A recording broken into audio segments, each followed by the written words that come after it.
Good morning students, कैसे हो आप लोग। कल हम लोग ने डिस्कस किया था, कैपेसिटर स्टार्ट किया था। तो कैपेसिटर क्या होता है ये डिस्कस किया था, और टाइप्स ऑफ कैपेसिटर। ठीक है, टाइप्स ऑफ कैपेसिटर में स्फेरिकल कैपेसिटर, सिलेंड्रिकल कैपेसिटर और पैरेलल प्लेट कैपेसिटर भी डिस्कस कर लिया था। तो आगे उसी में थोड़ा सा डिस्कस करते हैं। पैरेलल प्लेट कैपेसिटर्स के मिडिल में अगर जो हम लोग डाइलेक्ट्रिक मीडियम फील्ड करते हैं तो कैपेसिटी पे क्या इफेक्ट पड़ेगा।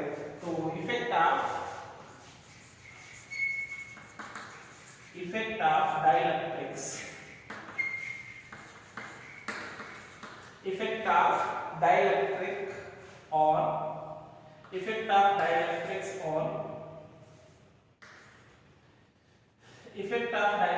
on capacitance.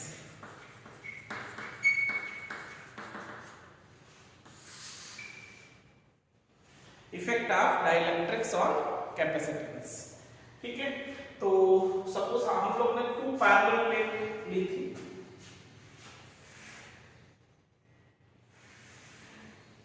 ठीक है, इसको हम लोग नॉन कंडक्टिंग मटेरियल से प्लस चार्ज देते थे। इसको सपोज हमने प्लस चार्ज दिया, और सेकेंड जो प्लेट है उसका सेकेंड सरफेस कैसा होता था, अर्थ होता था, और इसमें -2 चार्ज इंड्यूस होता है। -2 चार्ज इंड्यूस होता है। इसका एरिया ऑफ प्लेट A है और प्लेट से बिटवीन की डिस्टेंस कितना है, सपोज D। अब इस पूरे स्पेस में अगर जो हम लोग क्या फील कर रहे हैं, dielectrics,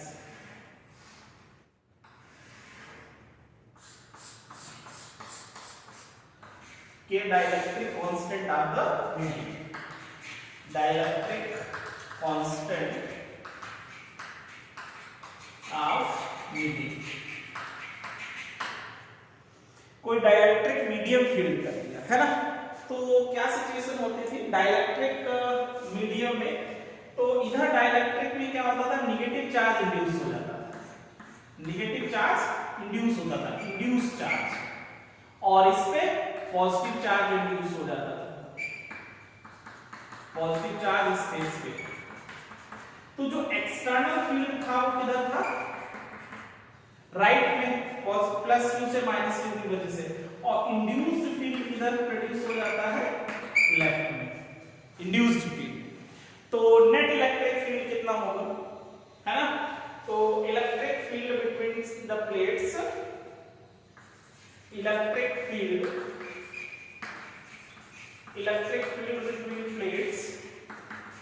between plates due to +Q and -Q charge on capacitor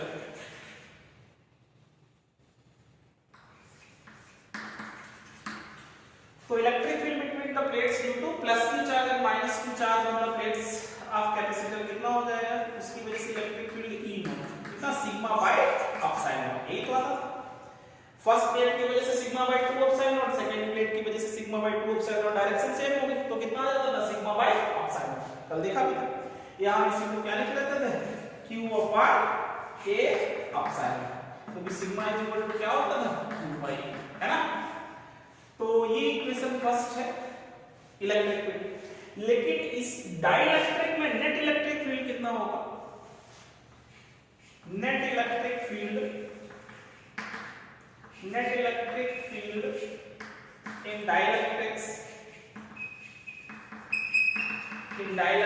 is, तो net electric field in dielectric क्या होगा, जो एयर में था बाई की नेट इलेक्ट्रिक फील्ड बताया था, क्या रिलेशन होता था बताओ, dielectric constant is equal to external field by remaining field, remaining field या नेट फील्ड। तो रिमेनिंग फील्ड किसके इक्वल आता था, remaining field equal to external field by K, है ना। तो नेट इलेक्ट्रिक फील्ड क्या हो जाएगा, जो एक्सटर्नल E0 था बाय K, और E0 की वैल्यू आपको पता है कितना है, Q upon A epsilon dot K। ठीक है, इलेक्ट्रिक फील्ड आ जाएगा। तो potential difference between the plates of capacitor, potential difference between the plates of capacitor,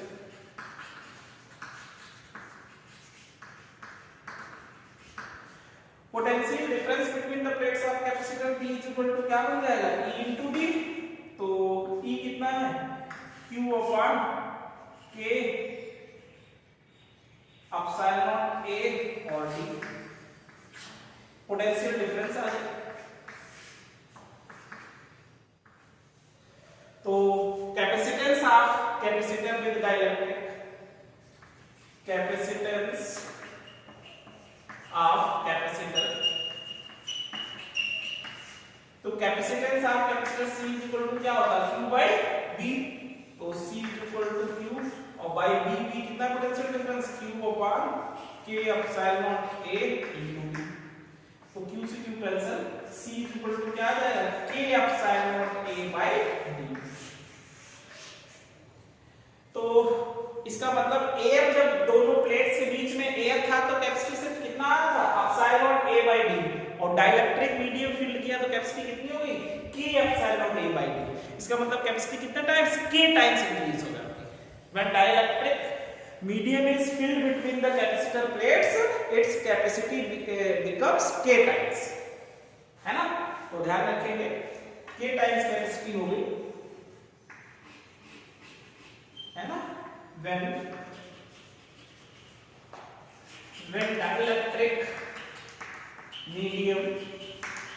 dielectric medium filled between plates of capacitor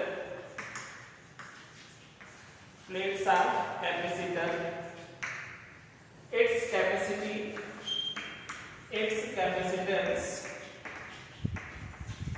becomes K times, है ना। तो ध्यान रखेंगे डाइलेक्ट्रिक मीडियम का क्या इफेक्ट होगा, डाइलेक्ट्रिक मीडियम फील्ड करते तो कैपेसिटी बढ़ जाती है। क्यों बढ़ जाती है, क्योंकि डाइलेक्ट्रिक मीडियम फील्ड करने पर इंड्यूस्ड फील्ड डेवलप होती है। अपोजिट में इंड्यूस्ड फील्ड एक्सटर्नल फील्ड का अपोज करती है तो नेट फील्ड कम हो जाएगी, और इलेक्ट्रिक फील्ड कम हो जाएगी तो मटेरियल का पोटेंशियल कम होगा, पोटेंशियल कम होगा तो कैपेसिटी बढ़ जाएगी। ठीक है, तो when dielectric medium is filled between the plates of capacitor its capacity increases। कितना इंक्रीज हो जाती है dielectric times, dielectric constant times capacity बढ़ जाती है। ठीक है, तो ध्यान रखेंगे इस बात को।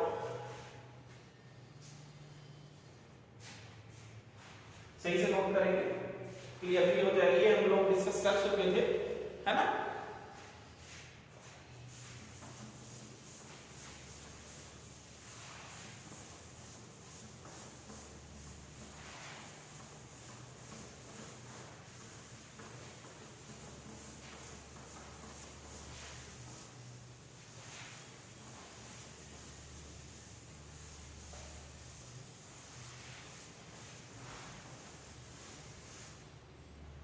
देखो दोनों प्लेट्स के बीच में अगर जो एयर है,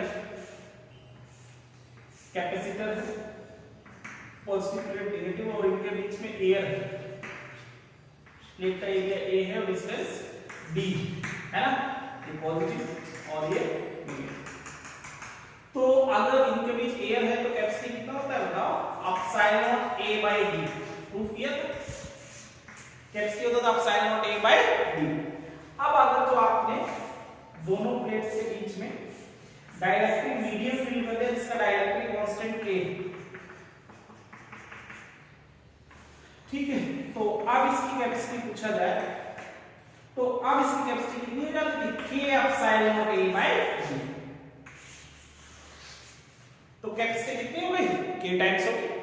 तो अगर जो आप C बाय C नॉट करोगे तो किसके इक्वल आ जाएगा बताओ, इक्वेशन सेकंड में फर्स्ट का डिवाइड कर दोगे तो आप, तो C by C naught is equal to क्या बचेगा K, है ना। तो ये भी ध्यान रखना, डाइलेक्ट्रिक कांस्टेंट की डेफिनेशन भी यहां से बता सकते हैं। डाइलेक्ट्रिक कांस्टेंट वैसे हम लोग वहां पे पढ़ चुके थे, किसमें, फर्स्ट चैप्टर में कूलॉम्स लॉ में बताया था। Dielectric constant is the ratio of permittivity of medium to the permittivity of air or free space. Permittivity of medium और ये परमिटिविटी ऑफ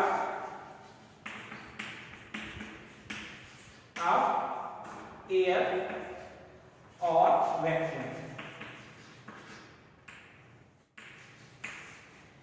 ठीक है, तो ध्यान ध्यान रखेंगे।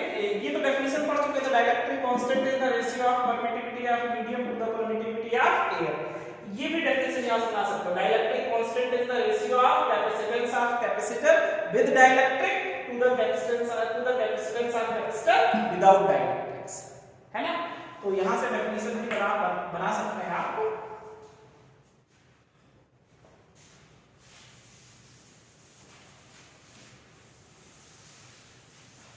ये वाली डेफिनेशन हम लोग पढ़ चुके फर्स्ट चैप्टर में। यहां से भी डाइलेक्ट्रिक कांस्टेंट डेफिनेशन ध्यान रखो, dielectric constant is the ratio of dielectric constant is the ratio of capacitance of capacitor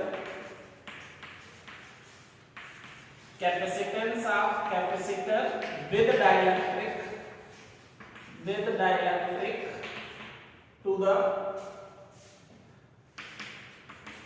to the capacitance of capacitor without dielectric।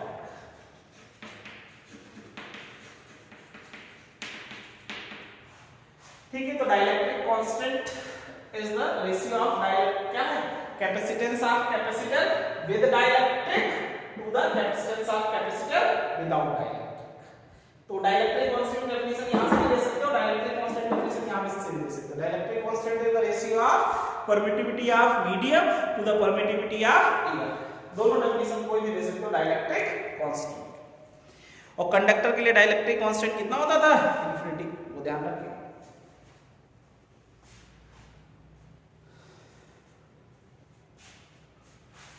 ठीक है, तो dielectric constant field conductor capacity कितनी हो जाती है, 8 टाइम्स।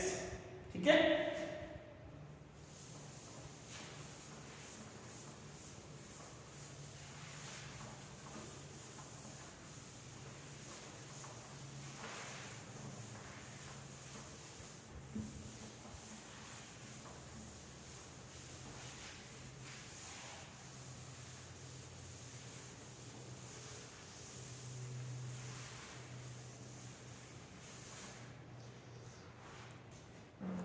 ठीक है बेटा। कैपेसिटेंस ऑफ एयर कैपेसिटर की भी कैपेसिटी हम लोग ने फाइंड की, और capacitance of capacitor with dielectric, पूरे में डाइलेक्ट्रिक मीडियम फील्ड किया था तब। अब सपोज कोई स्मॉल पार्ट में डाइलेक्ट्रिक मीडियम है और बाकी में एयर है, तो कैसे फाइंड करेंगे। तो किसकी बात करते हैं, capacitance of capacitor partially filled parallel plate capacitor, किसकी, partially field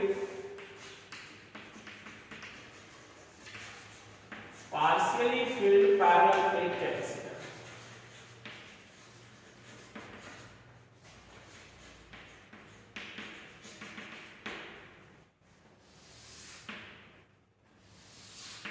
partially filled parallel plate capacitor. Suppose ये पैरेलल प्लेट कैपेसिटर है, इस पे प्लस चार्ज है,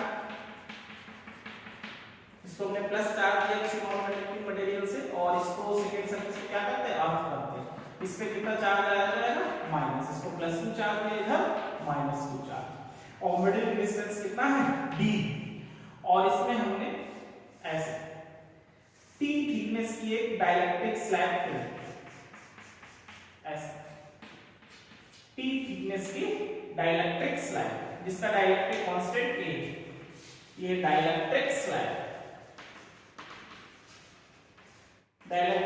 ऑफ थिकनेस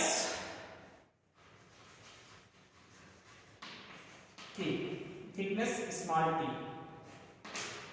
डाइलेक्ट्रिक कांस्टेंट कितना है K। तो इसके अंदर इलेक्ट्रिक फील्ड कितना होगा, और इधर क्या है, एयर है। देखो t डिस्टेंस में क्या है, डाइलेक्ट्रिक मीडियम है, तो d माइनस t डिस्टेंस में क्या होगी, एयर होगी, है ना। तो ध्यान रखना है, इलेक्ट्रिक फील्ड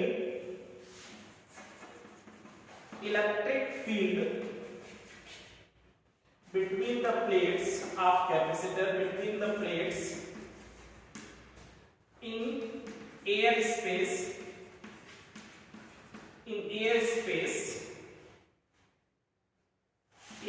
कितने में है, d minus t distance in air space is कितना है, तो E नॉट कह सकते हैं,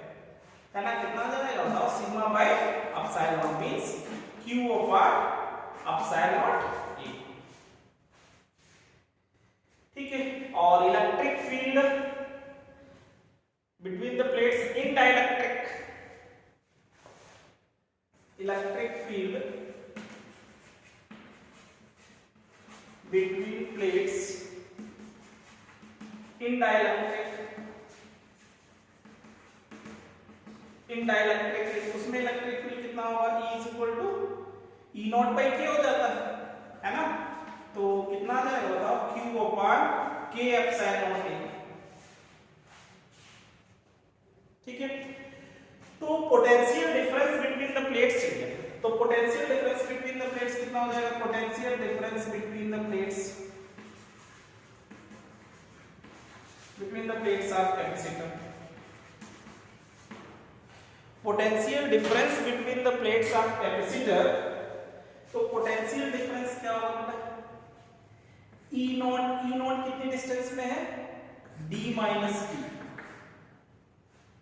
प्लस E इंटू टी, है ना, क्योंकि E नॉट एयर वाला इलेक्ट्रिक फील्ड कितने स्पेस में है, D माइनस टी, और ये किसमें है, T डिस्टेंस में, तो हम इसको ऐसे भी लिख सकते हैं, V equal to E naught की जगह पे Q upon epsilon naught A और D माइनस T और plus Q upon K epsilon naught A और इंटू D। ठीक है, तो V equal to Q upon epsilon naught A common हो जाएगा, D माइनस T और प्लस T अपॉन T, ऐसे ये आ जाएगा potential difference between the plates. अब कैपेसिटेंस ऑफ कैपेसिटर देखो, कैपेसिटेंस ऑफ कैपेसिटर, तो capacitance of capacitor C is equal to Q upon B, तो Q और B कितना है, Q upon epsilon naught A और D minus T plus T by K।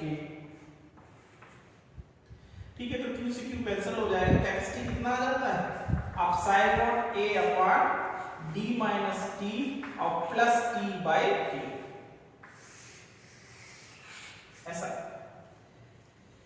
ठीक है, फॉर्मूला सही है गलत है चेक कर सकते हो कैसे, अगर जो हम लोग T को D के बराबर कर दें, पूरे में डाइलेक्ट्रिक वाला हो, पूरे में डाइलेक्ट्रिक होगा तो कितना आता था, K epsilon naught A by D, देखो आया, यहाँ पे T की जगह पे D रखो, यहाँ पे भी D, तो यहाँ D रखेंगे तो D माइनस D क्या हो गया, 0, यहाँ पे D बाई K तो K ऊपर पहुंच जाएगा, आ जाएगा ना, K epsilon naught A by D आ जाएगा।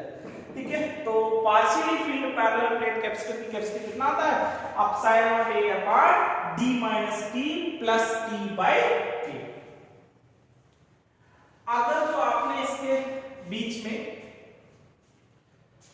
तो capacitance of capacitor C equal to कितना है, epsilon naught A upon D minus T और plus T by K।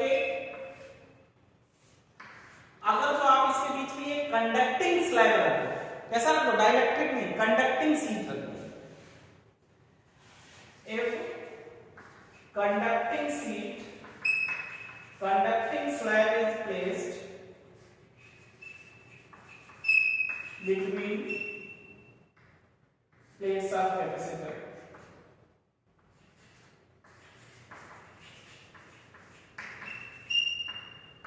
of thickness T, अगर जो इसके बीच में जो स्लैब है वो कंडक्टिंग रखते थे, कंडक्टर के लिए K कितना हो जाता था, इंफिनिटी, तो फॉर कंडक्टर K कितना हो जाएगा, इंफिनिटी,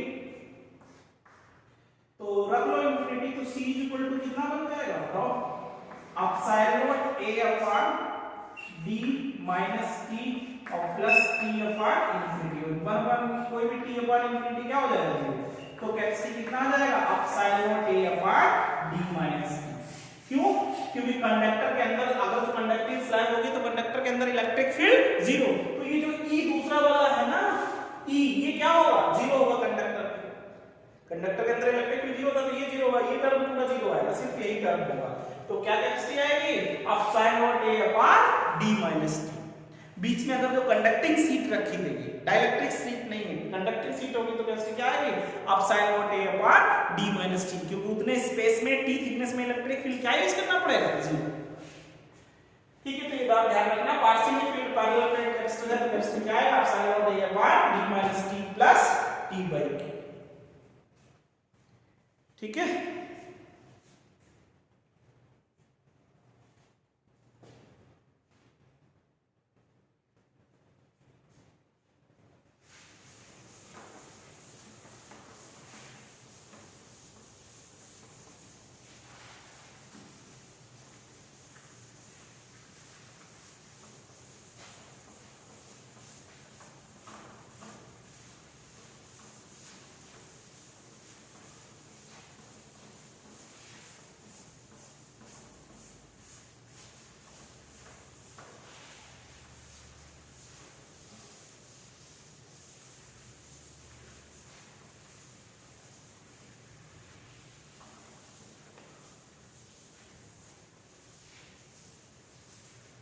और अगर जो आपने 2-3 स्लैब छोटी पतली पतली रखी, जैसे ये कैपेसिटर था,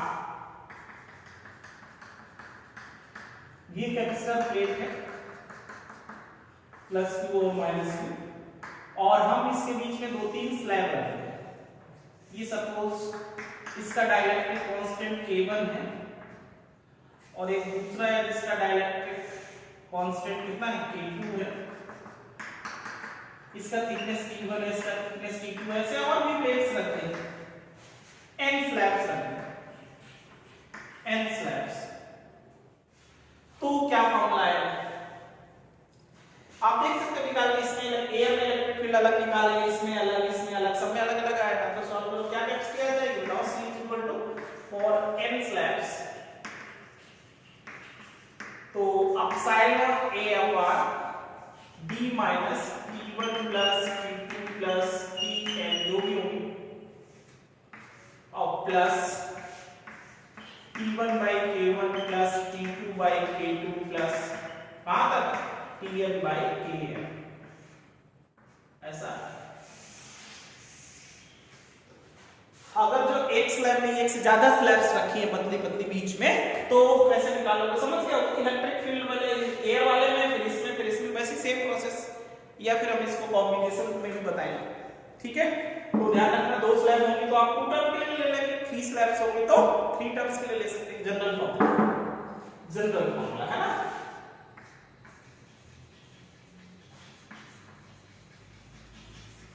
ऐसे, ठीक है,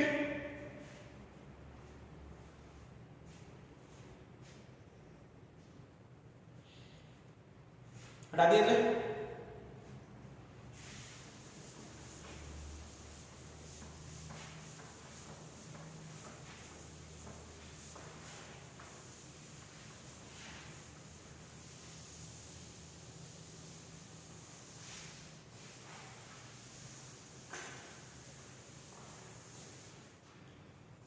चलिए एक एग्जांपल लेते हैं इस पे। सपोज आपके पास एयर कैपेसिटर है, जब कैपेसिटर के बीच में एयर है, प्लेट्स A है, ये पॉजिटिव और ये negative, plus Q minus Q, और इसके बीच की मिडिल डिस्टेंस D है, तो इसकी कैपेसिटी जो है वो C है। कैपेसिटी कितनी है, C, its capacitance is C।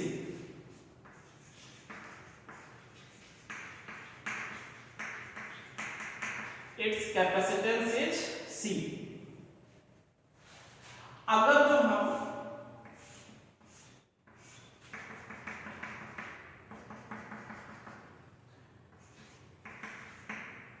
ऐसा कर दिया जाए कि जो D डिस्टेंस है D/3 और इधर 2D/3, इधर का portion k is equal to 6 वाले से फिल्ड कर दे और इधर वाला portion k is equal to 3 से। Find its capacitance in this case, find its capacitance.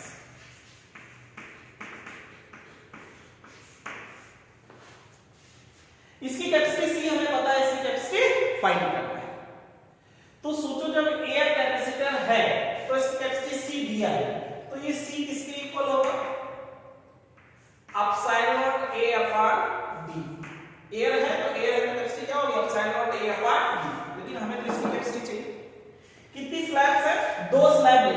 कितना 2 2 है तो इसकी कैपेसिटी कैसे निकालोगे C equal to epsilon naught A upon D minus T1 plus T2 और plus T1 bye K1 plus T2 bye K2 ऐसे कर है ना। तो C equal to epsilon naught A upon D minus इधर कितना D bye 3 plus 2D bye 3 तो कुल मिला के कितना D आ जाएगा और प्लस D बाय 3 बाय 6 और प्लस 2D बाय 3 बाय 3 है ना। तो आपके पास C इक्वल टू कितना बन जाएगा एप्सिलॉन नॉट A बाय ये तो D और D माइनस कैंसिल हो जाएगा इधर कितना बचा D bye 18 plus 2D bye 9 हो जाएगा। तो C equal to epsilon A upon D by 9 common ले सकते हो 1 बाय 2 प्लस 1 2 है ना। तो C equal to epsilon A upon D by 9 और इधर कितना बन जाएगा 5 बाय 2 है ना। तो ठीक है तो ये आपके पास बन जाएगा 18 by 5 epsilon naught A by D और ये किसकी वैल्यू है C की। तो न्यू जो कैपेसिटेंस C डैश मान लेते हैं इसको है ना। तो जो C डैश है वो 18 बाय 5 C है ना। फर्स्ट एयर वाले की कैपेसिटेंस C ले ले और जब डाइलेक्ट्रिक मीडियम फील किया दो टाइप का तो इसकी कैपेसिटेंस हम C डैश ले लेते हैं। तो C डैश कितना आ जाएगा 18 बाय 5 C आ जाएगा। ठीक है तो ऐसे सॉल्व कर सकते हैं। ठीक है तो ये फॉर्मूला यूज कर सकते हैं।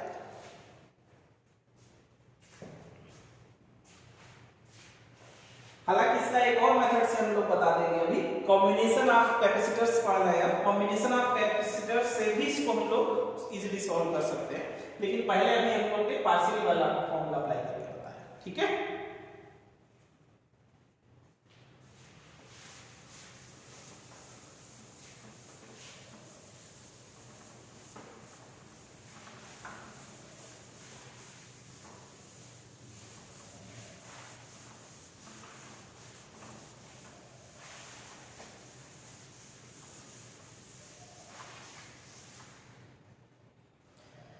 ठीक है तो अब बेटा बात करते हैं combination of capacitors.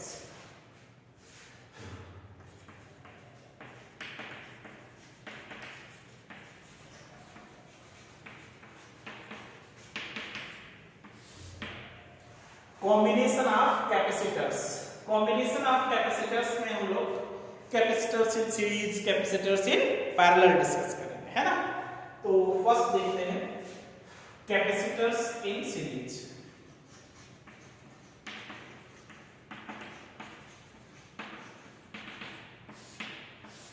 Capacitor series में है या पैरेलल में है कैसे आइडेंटिफाई करेंगे। अगर जो कैपेसिटर सीरीज में है तो हर एक कैपेसिटर में फ्लो होने वाला चार्ज क्या होगा same charge flow in each capacitor connected है ना। जितने कैपेसिटर कनेक्टेड होंगे सब में सेम चार्ज अगर फ्लो हो रहा है तो हर कैपेसिटर किसमें आएगा सीरीज में आएगा। ठीक है if same charge flow in the each capacitor connected है ना। जितने भी कनेक्टेड है सब में सेम चार्ज फ्लो हो रहा है तो डिवाइड नहीं हो रहा चार्ज सेम चार्ज जा रहा है सीधा सब में तो वो किसमें आएगा सीरीज में। जैसे सपोज आपके पास ये फर्स्ट कैपेसिटर है सेकंड है ये थर्ड ठीक है। इसमें कैपेसिटेंस C1 है इसका कैपेसिटेंस C2 है इसका कैपेसिटेंस C3 A और B पॉइंट के बीच में ये सीरीज में कनेक्टेड है। जरूरी नहीं कि एक ही लाइन में है ना। तो कुल मिलाकर के डिवाइड नहीं होना चाहिए। ऐसा भी हो सकता है जैसे ये कैपेसिटर है इधर से ले आए ये कैपेसिटर है फिर इधर लाए ये कैपेसिटर है ये पॉइंट B ये पॉइंट A तब भी तो सेम ही है ये भी सीरीज है। मान लो कैपेसिटर C1 C2 और C3 ये भी सीरीज है एक ही लाइन में इधर से लाएंगे। ठीक है तो टर्निंग से मतलब नहीं है मेन मतलब है कि चार्ज डिवाइड नहीं होना चाहिए।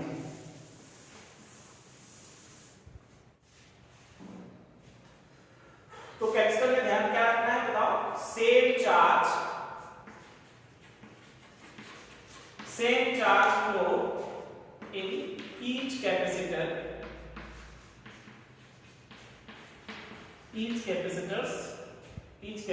connected. ध्यान रखना।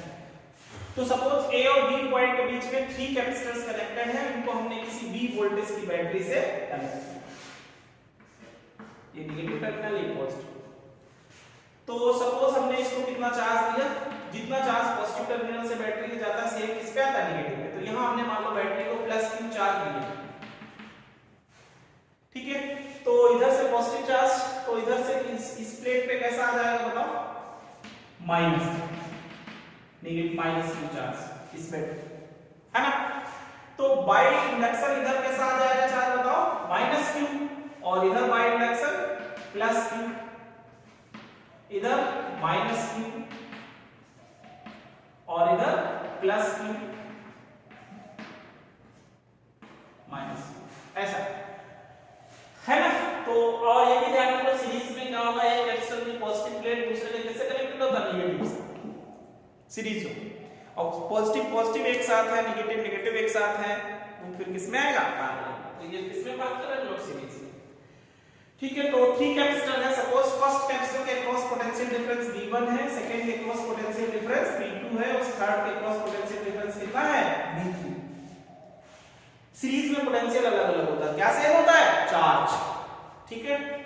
तो नेट पोटेंशियल जो V है वो किसके इक्वल है बताओ, V1 plus V2 plus V, और नेट B किसके इक्वल होगा, नेट C इनटू V, या आप इसको जो है B की तो वैल्यू निकालना, B इक्वल टू क्या लिख सकते हैं बताओ, Q अपॉन C, C कितना लेंगे नेट, और इधर क्या लिख सकते हैं V1 की जगह पे बताओ, Q by C1 plus Q by C2 plus Q by C3, Q तो सेम है ना। तो Q upon C equivalent is equal to, Q common ले लो, 1 by C1 plus 1 by C2 plus 1 by C3, तो Q से Q cancel. तो series में क्या फॉर्मूला आ जाता है बताओ, 1 upon C equivalent is equal to 1 by C1 plus 1 by C2 plus 1 by C3। If 3 capacitors are connected in series, then its equivalent capacity किससे find करेंगे, 1 upon C equivalent is equal to 1 by C1 plus 1 by C2 plus 1 by C3। 10th में resistance connect किया था ना, उसका कैसा है, opposite है। रेजिस्टेंस सीरीज में कैसे होता था, R1 plus R2 plus R3, लेकिन यहाँ पे 1 by R equivalent, 1 by C equivalent is equal to 1 by C1 plus 1 by C2 plus 1 by C3, ठीक है। तो ध्यान रखना है सीरीज में एक कैपेसिटर की पॉजिटिव प्लेट दूसरे के नेगेटिव से कनेक्टेड होगी, चार्ज सब में क्या होगा, सेम होगा, ठीक है। इसको प्लस चार्ज मिला, इधर कितना मिलेगा, माइनस, भाई जितना पॉजिटिव पे जाता है उतना ही नेगेटिव पे आता है, तो चार्ज में, ठीक है। और इधर बाय इंडक्शन इधर पॉजिटिव, इधर नेगेटिव, इधर पॉजिटिव, ऐसे एक सम में, ठीक है। तो C इक्विवेलेंट निकाल लेंगे, 1 by C equivalent is equal to 1 by C1 plus 1 by C2 plus 1 by C3, series में।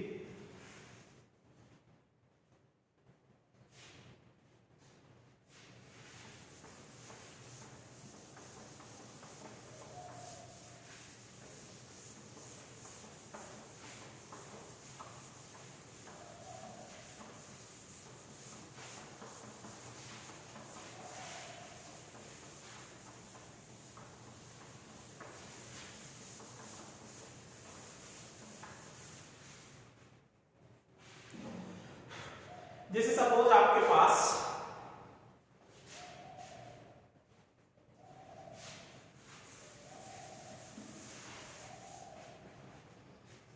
ऐसा है कि 2 कैपेसिटर्स हैं,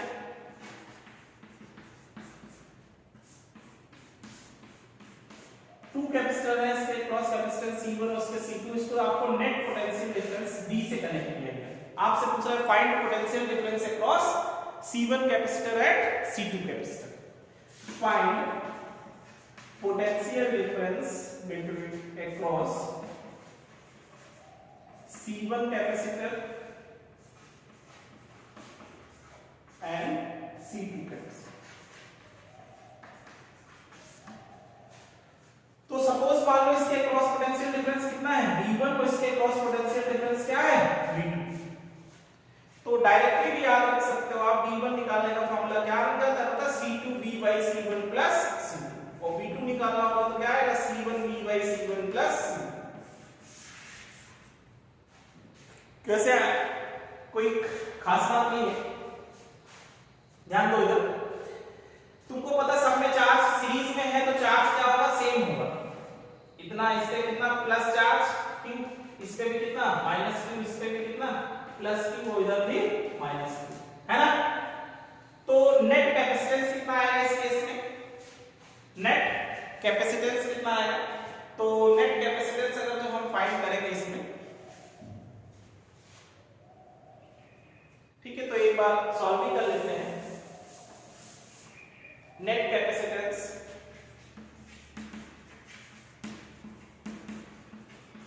तो net capacitance 1 by C equivalent is equal to 1 by C1 plus 1 by C2, तो 1 by C equivalent is equal to C1 C2 LCM हो जाएगा, इधर C1 plus C2, C equivalent कितना आ जाएगा, C1 C2 by C1 plus C2।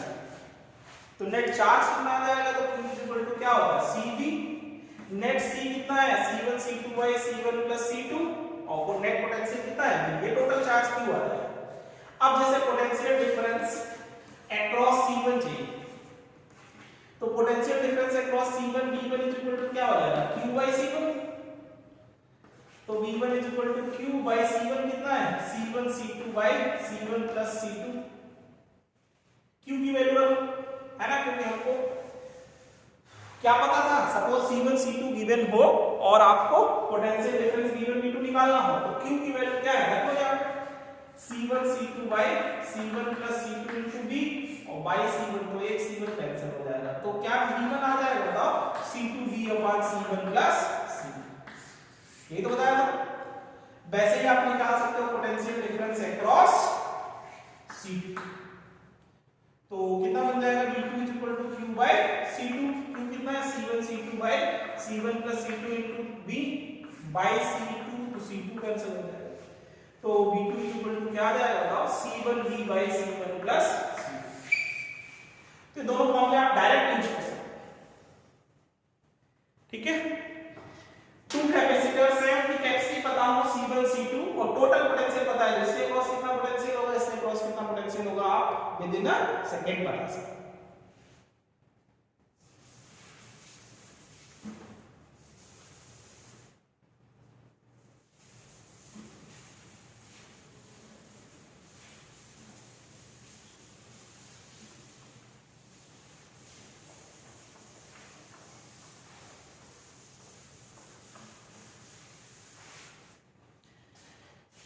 ठीक है बेटा, जैसे मान लो सपोज आपके पास एक एग्जांपल ले लेते हैं, टू कैपेसिटर्स है, इसकी कैपेसिटी 2 माइक्रोफैरड और इसकी कैपेसिटी 6 माइक्रोफैरड है, ठीक है, और इनको हमने एक 20 वोल्ट की बैटरी से कनेक्ट कर दिया। फाइंड पोटेंशियल डिफरेंस अक्रॉस, मान लो 6 माइक्रोफैरड ऐसे पूछा है ना, find potential difference across 2 microfarad capacitor, 2 microfarad capacitor. तो सपोज मान लेना इसके क्रॉस V1 पोटेंशियल डिफरेंस है, इसके क्रॉस V2, ये टोटल क्या हो जाएगा, 20 वोल्ट टोटल पता है ना। तो पोटेंशियल डिफरेंस अक्रॉस 2 माइक्रोफैरड देखते हैं, इसका मतलब V1 निकालना है, तो क्या बन जाएगा, C2V by C1 plus C2, है ना। तो C2 कितना है, 6 माइक्रोफैरड, 6, और V टोटल कितना है 20, और नीचे कितना हो जाएगा 2 plus 6, तो 6 into 20 by 8, है ना, 2 कर देते हैं और ये 5, है ना, और ये कितना बन जाएगा 3, है ना, तो 15 वोल्ट, 15 वोल्ट आ जाएगा कैपेसिटर, है ना। Potential difference across 2 microfarad capacitor is 15 volt, ऐसे सॉल्व इजीली, है ना।